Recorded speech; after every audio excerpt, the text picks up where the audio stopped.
I fully believe everyone should be seeing a therapist. I think just like we see a physical trainer if you want to get physically fit, why aren't we all more of us seeing therapists to make sure our mental health is more solid? But there's then the whole life coaching piece about understanding who you are, who you want to be, how you define success. The biggest thing in the way that I structure my coaching sessions is at the very beginning, have those initial conversations to get to know the individual at their core.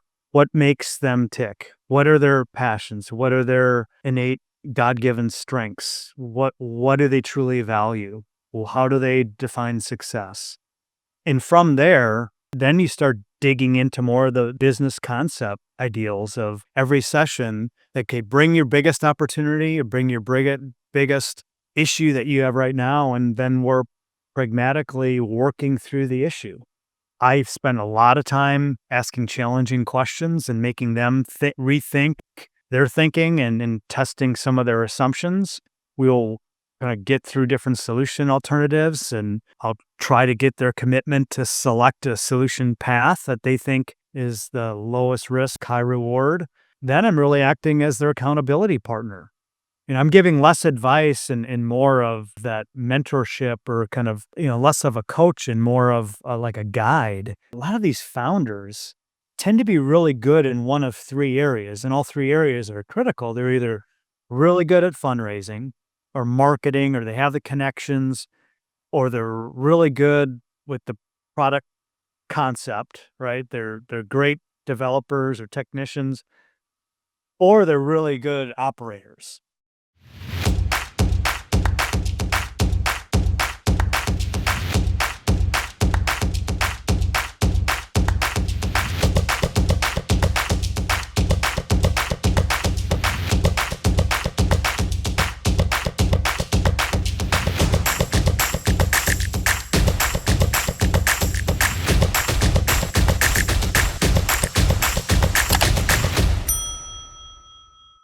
Hello.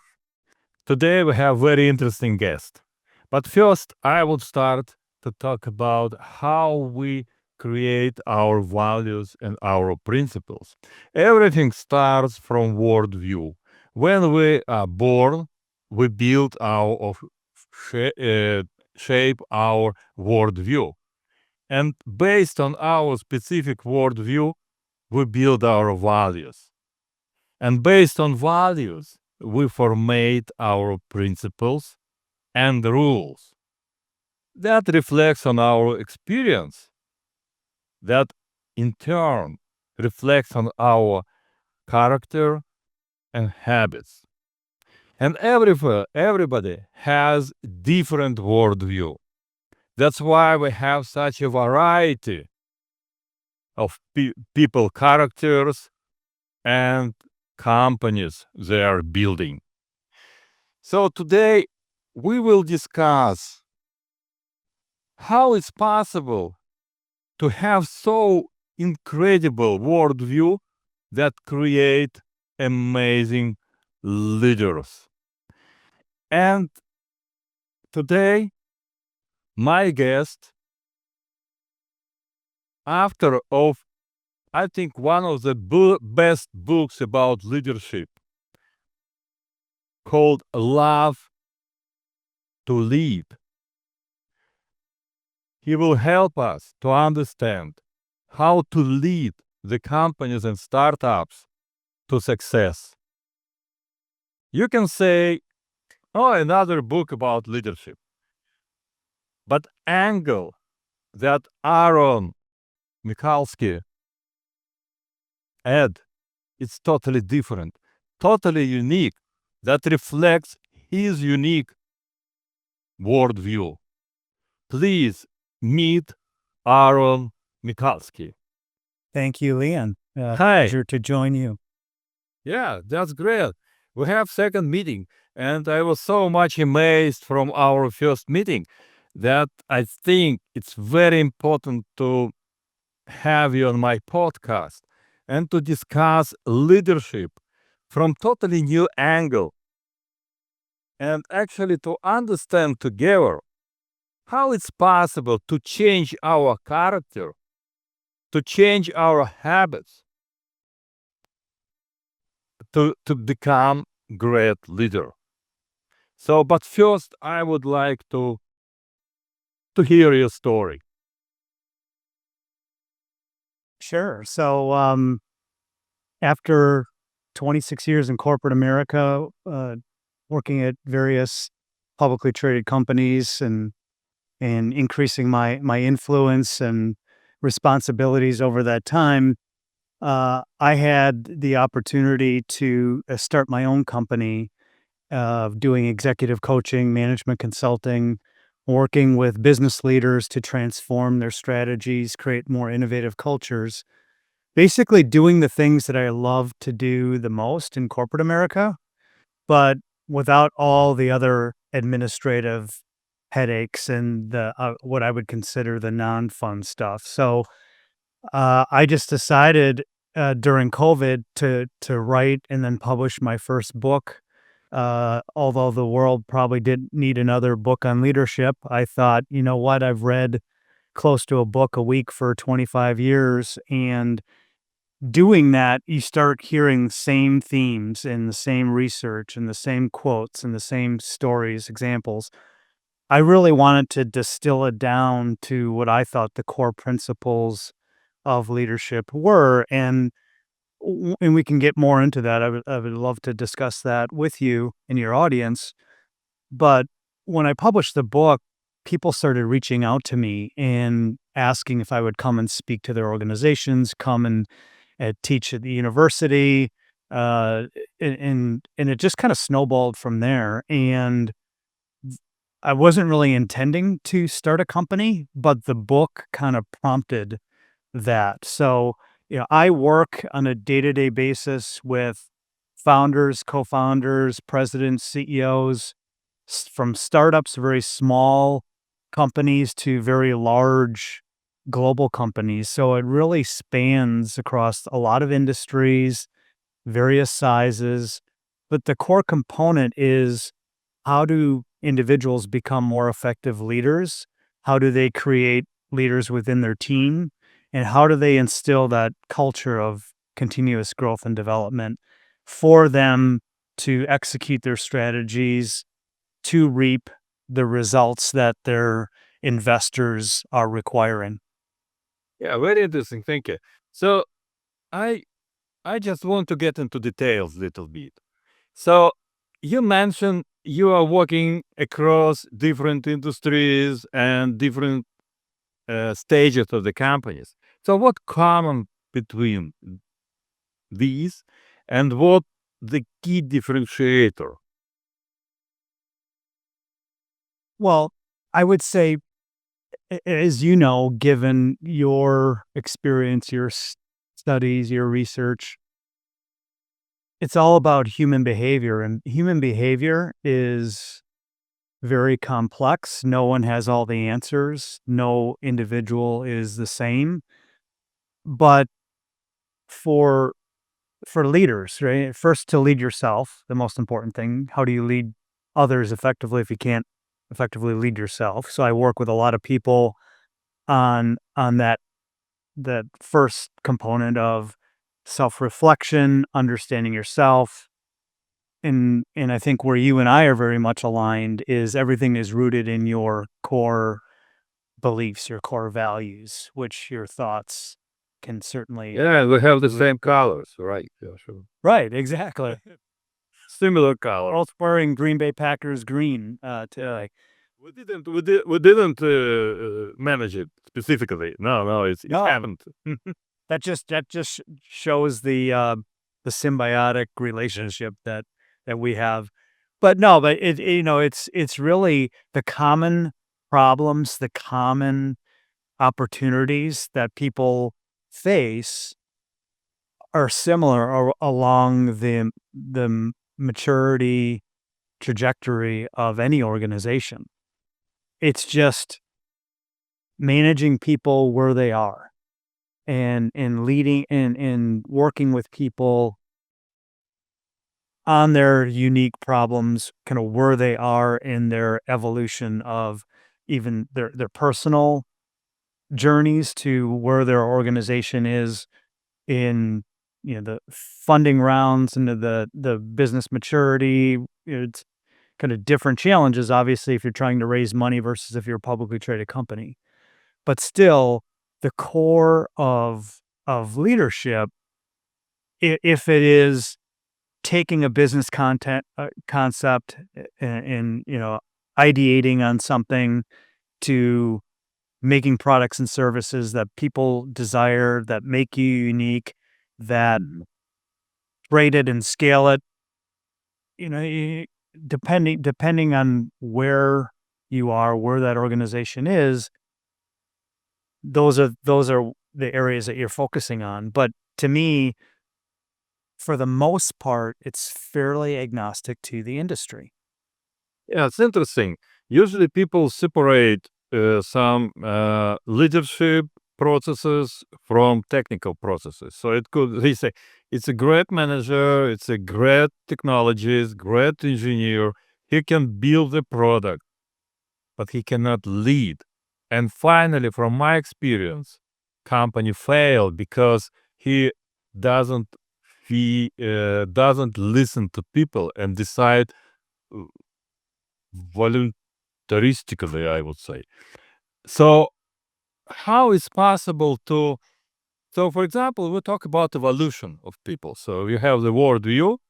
So for example, you were born and now you just have the problem with fire. Now you know that fire is very bad. You failed, you know that if you fail, you can broken your leg. It just shape your worldview.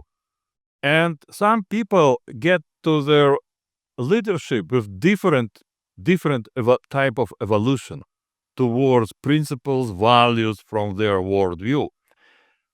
How is possible to correct it specifically for to make this guy from evolution, from manager to leader?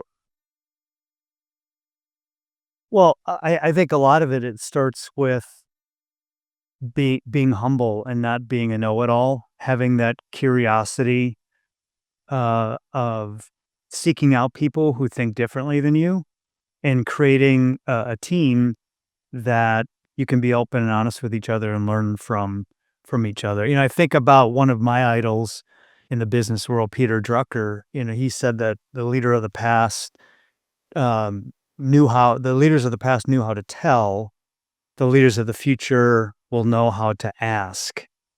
And I think that shows some, the humility there too, but it's also one of the critical pieces of building any leadership team is creating the right um, group and the dynamics and the diversity of thought and not just having a bunch of yes people around you that shake their heads and there is no constructive contention.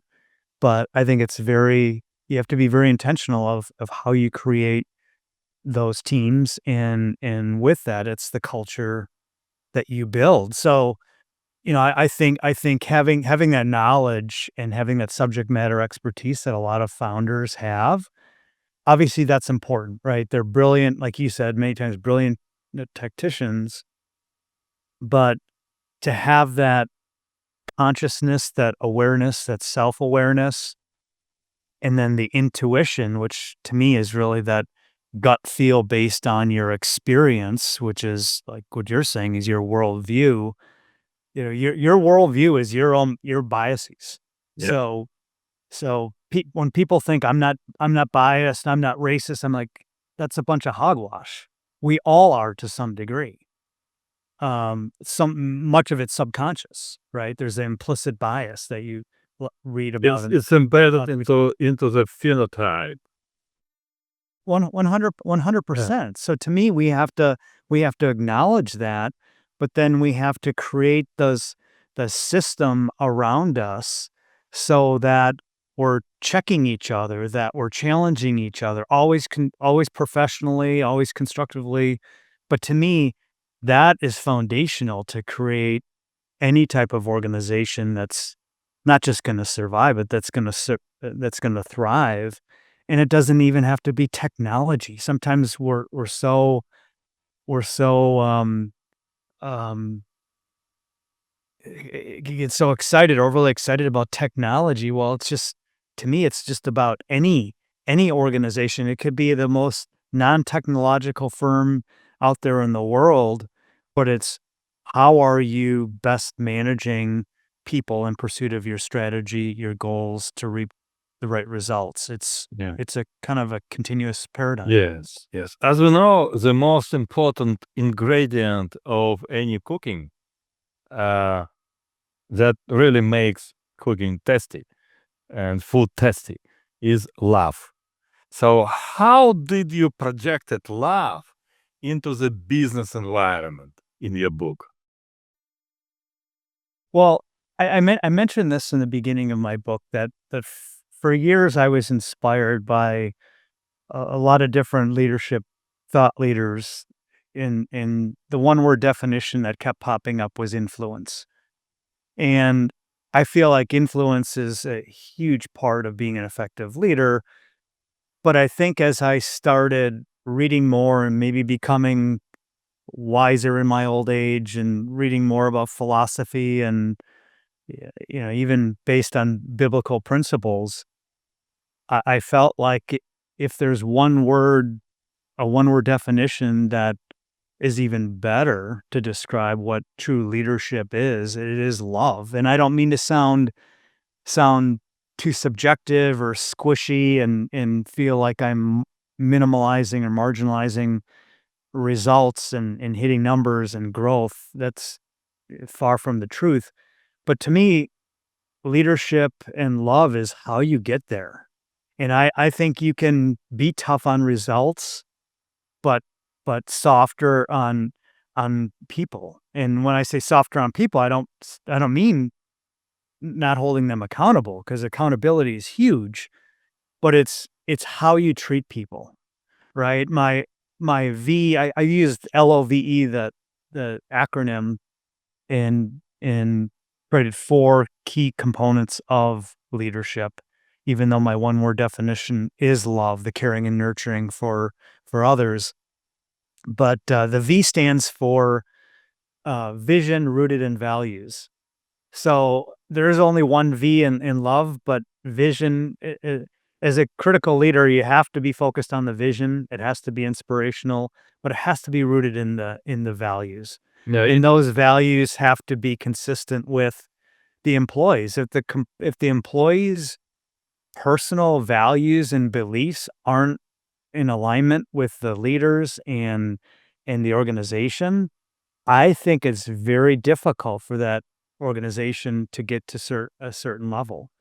And we all know that there's a lot of successful, depending on how you define success by financial metrics and others, a lot of very successful companies out there during periods of time that are no longer that have gone bankrupt, that have been fraudulent, that um, their business models have become obsolete because they've lost sight of their values, because they've done it in all the wrong ways, because they've cut corners, because they've taken shortcuts. They get themselves into trouble because they lose sight of the long-term vision and their values because they're obsessed with hitting certain results in the short run. so how could you define love for business in business environment? In one sentence, just define what is it love for business? Well, to me, it's really caring and nurturing for other human beings. And it's having a purpose, a mission beyond yourself, beyond your own personal self-interests. And what kind of incentive should I have to have such love? Why, for example, I had different worldview. Why should I change my worldview? So go back from habits through all these stages I mentioned before back and change my worldview in order to change my beliefs and my principles.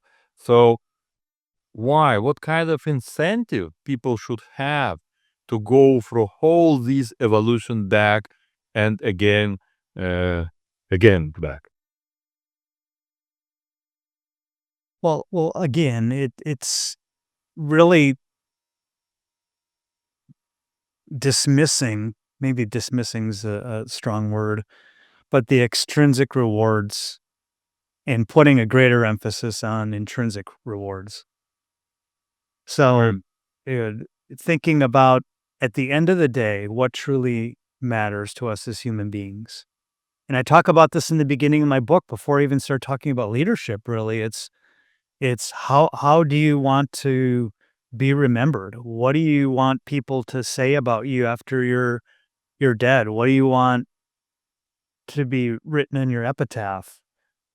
At the end of the day, people aren't going to remember, oh, yeah, he took 4 companies public and this was his net worth. And Yeah. he, And fired 50 people. And fired 50 people. right. Yeah, right. And so think about the people that you fired, the people that you didn't care for, the people that you used and maybe abused in order to hit your number so that, you got the big payday, you got the big bonus.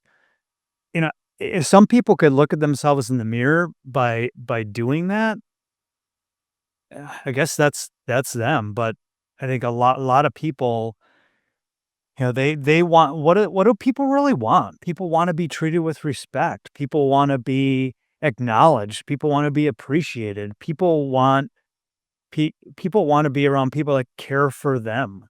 That think about the people that you admire the most in your life. Think about the greatest leaders in the course of history, what they've done for humanity and for mankind.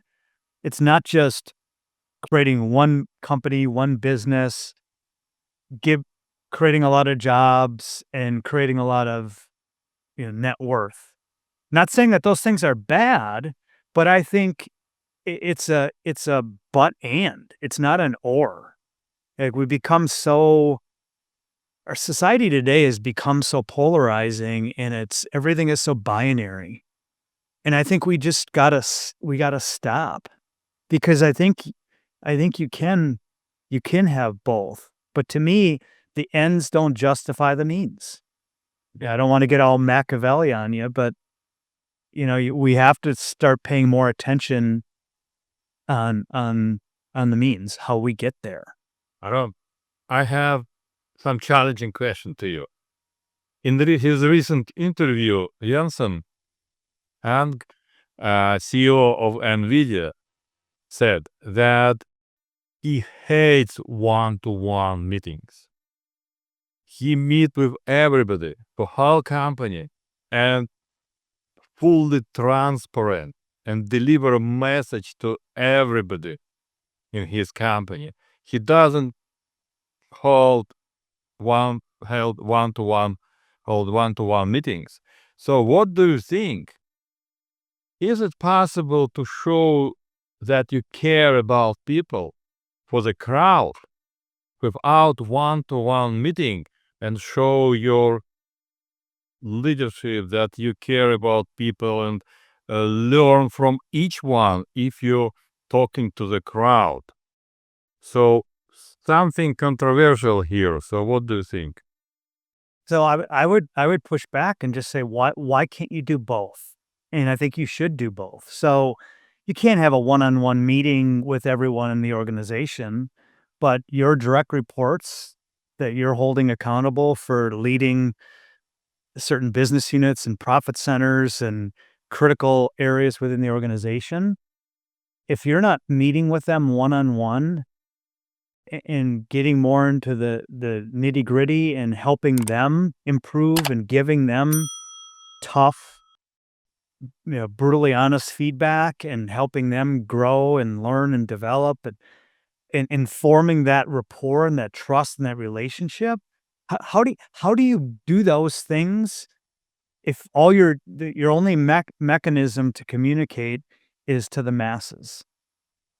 I think you can and should communicate frequently with a lot of different means, email, text, phone voicemails to all employees, all hands meetings, offsite meetings for all different purposes, but the frequency and consistency of communication across the entire employee base is critical.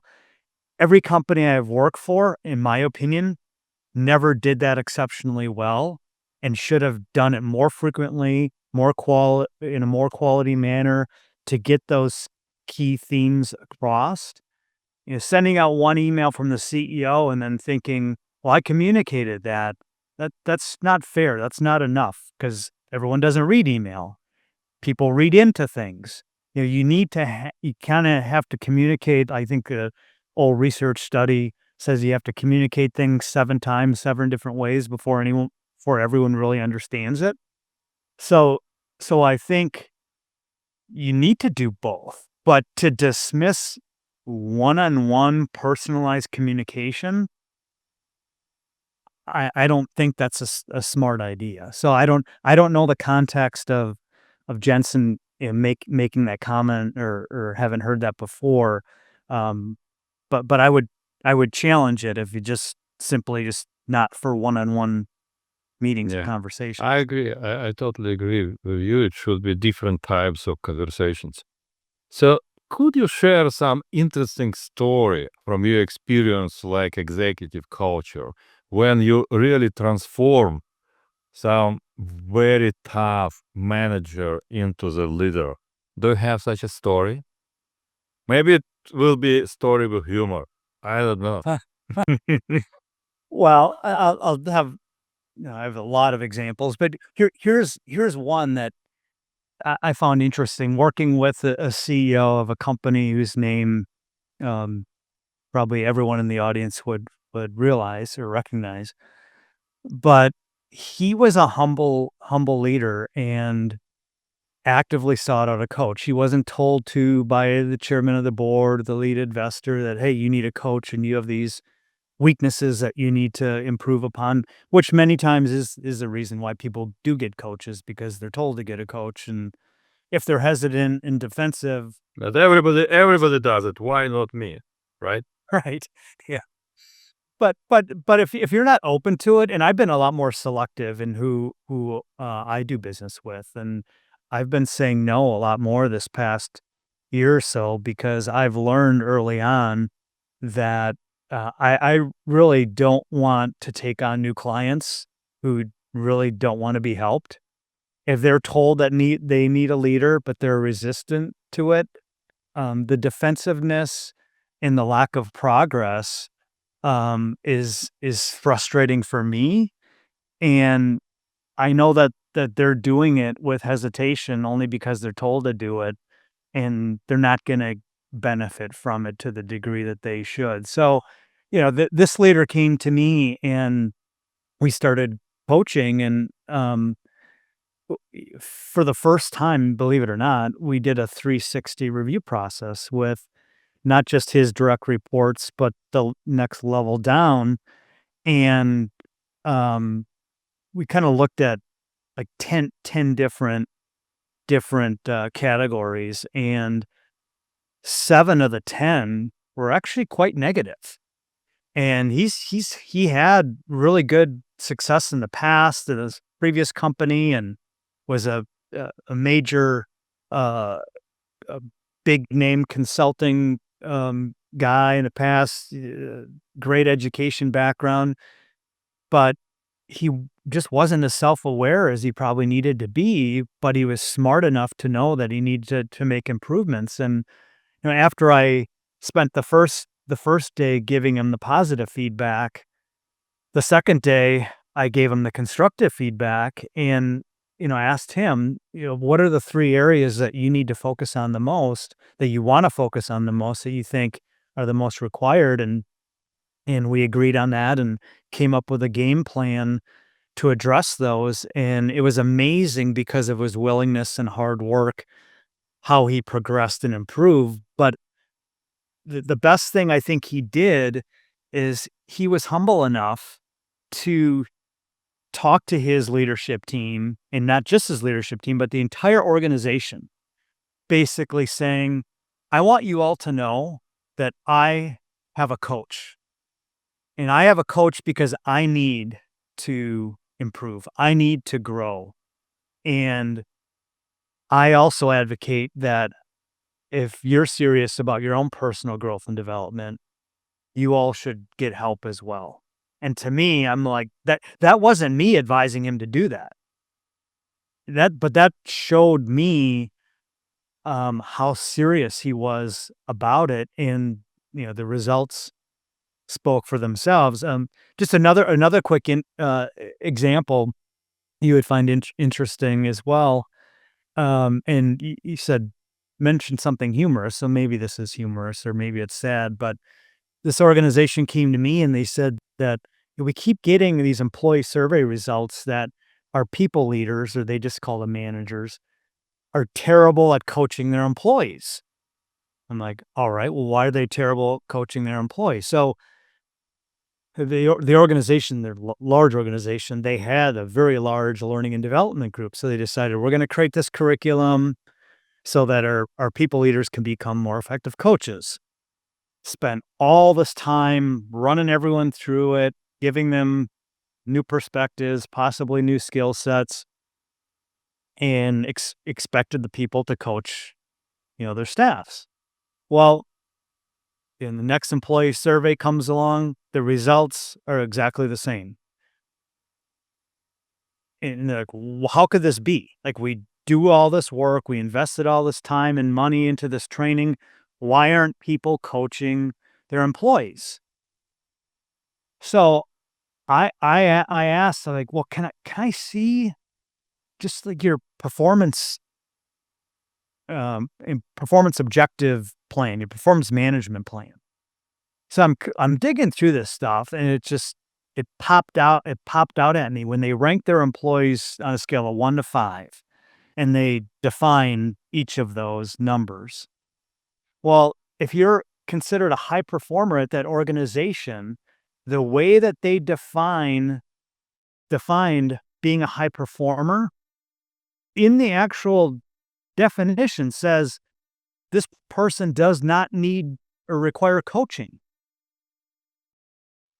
So so that's your answer, right?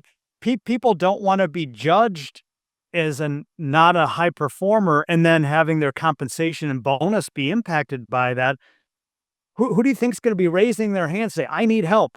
I need coaching," because then they're not gonna be ranked a 5. So, things just they didn't have the alignment there. And I found that somewhat humorous that no one in HR and no people leader ever connected those dots. And then they're all baffled by, why isn't anyone asking for coaching? No one's giving coaching and no one's asking for coaching. Yeah, that's interesting story. So, sometimes it happens. For example, I offer founders scorecard to identify the fundraising gap, to make fundraising gap analysis, to understand if they are ready and all this stuff.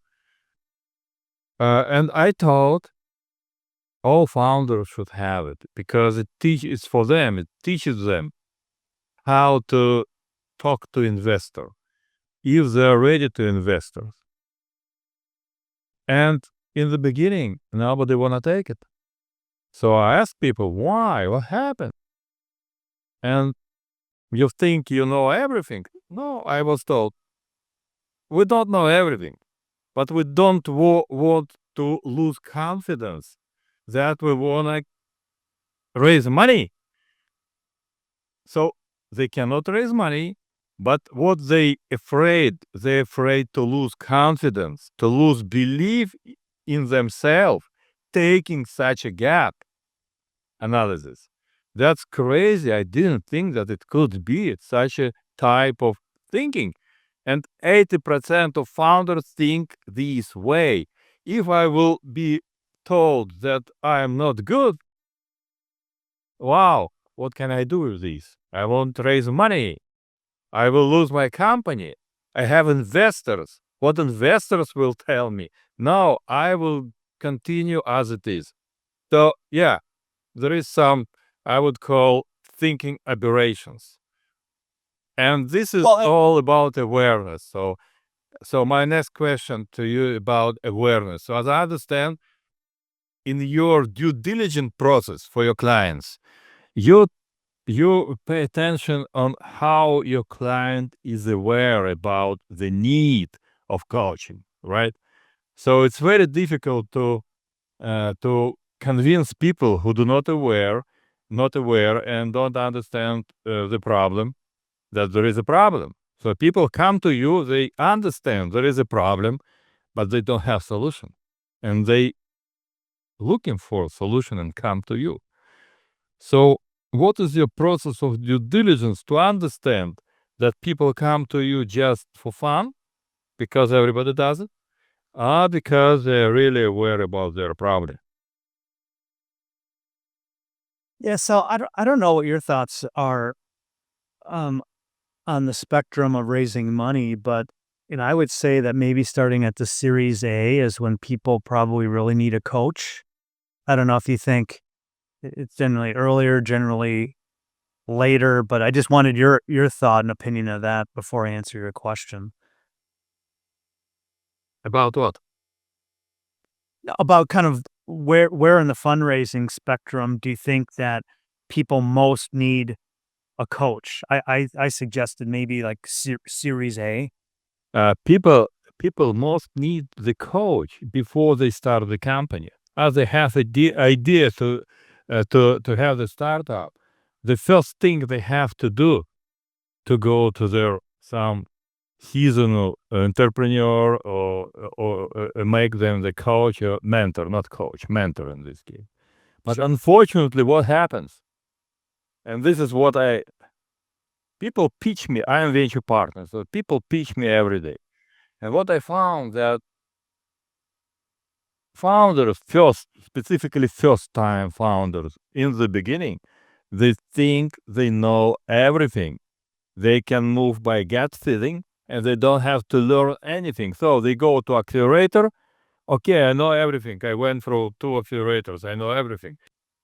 And then they come back in half of a year and say, we don't have money anymore. Help us on success fees. You see?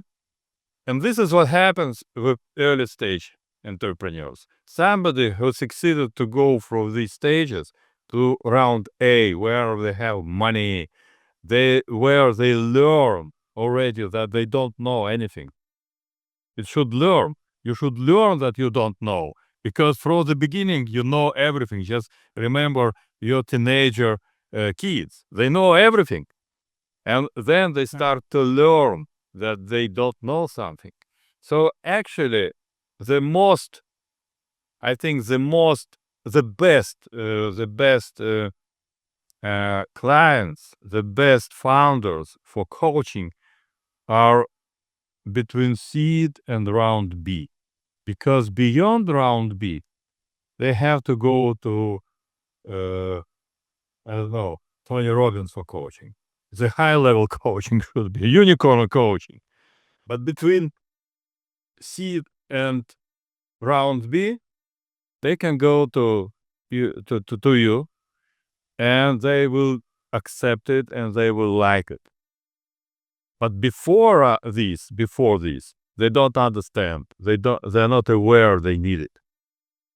Yeah, and I would say there's different types of coaching as well too, and many times we blur the terms, but some people have called me a business person's therapist, and I caution them that I am not a licensed therapist, but I am a certified life coach, and there's a lot of similarities between being a life coach, being a therapist, being a executive business coach, because I truly believe that you should coach the whole person. That mental health. It's so refreshing now that this doesn't have such a negative stigma that it did when I was growing up. but I fully believe everyone should be seeing a therapist. I think just like we see a physical trainer if you want to get physically fit, why aren't we all more of us seeing therapists to make sure our mental health is more solid? But there's then the whole life coaching piece about understanding who you are, who you want to be, how you define success, all those type of things. Like you said, before you even start your business, you have to understand you and kind of what motivates you and what's your purpose in life. And those things are so critically so that you are in a strong, healthy state of mind, so that regardless of what business you're in or start, that you're just in a good place mentally, physically, some of us spiritually, um, so that we're well-rounded and we can truly then make that impact in an organization. Yeah, I agree. I totally agree, and I can tell you that for me, for example, it took about a year to go through the jungle of everything what I want at the same time, multitasking. And just after I got burnout, I succeeded to choose something, one thing I like the most, I want the most, and I love the most, and remove everything else.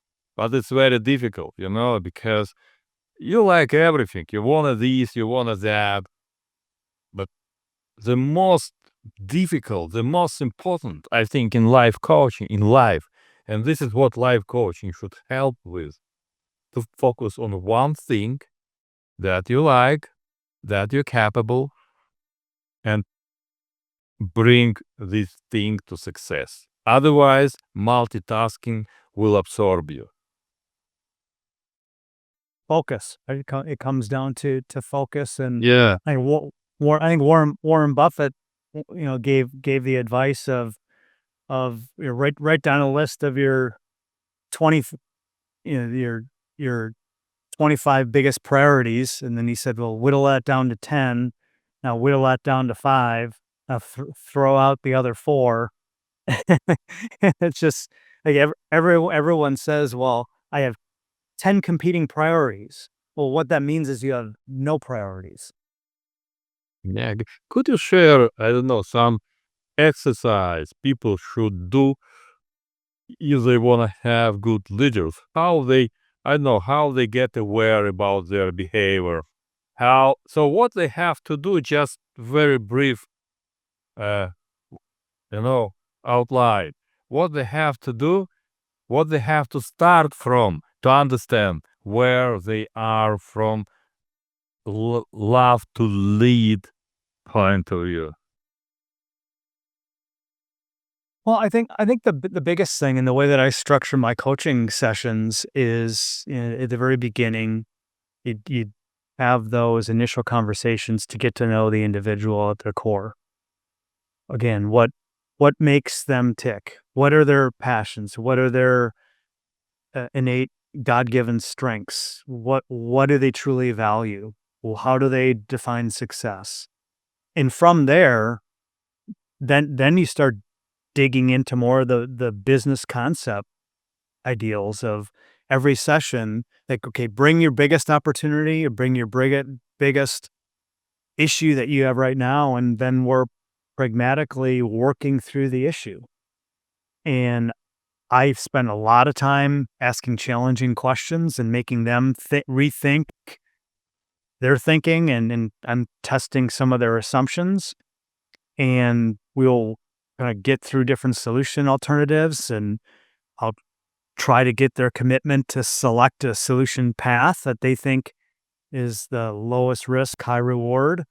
And then I'm really acting as their accountability partner. I'm giving less advice and more of that mentorship, or kind of less of a coach and more of like a guide, guiding their own thought process, but then holding them accountable for, okay, you said you were going to do this by this period of time. Our next session, what did you do?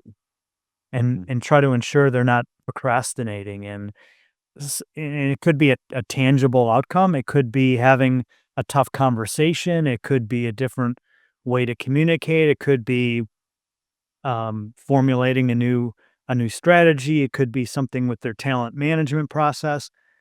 But like what you said before, a lot of these founders tend to be really good in one of three areas, and all three areas are critical. They're either really good at fundraising or marketing, or they have the connections, or they're really good with the product concept, right? They're great developers or technicians, or they're really good operators.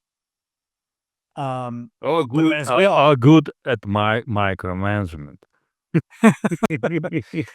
well, and just like any small business owner, right? Many times starting out when you can't afford to the staff up and have all these different subject matter experts in these areas, as a small business owner, you are a jack of all trades. Many times master of none or master of some or master of one.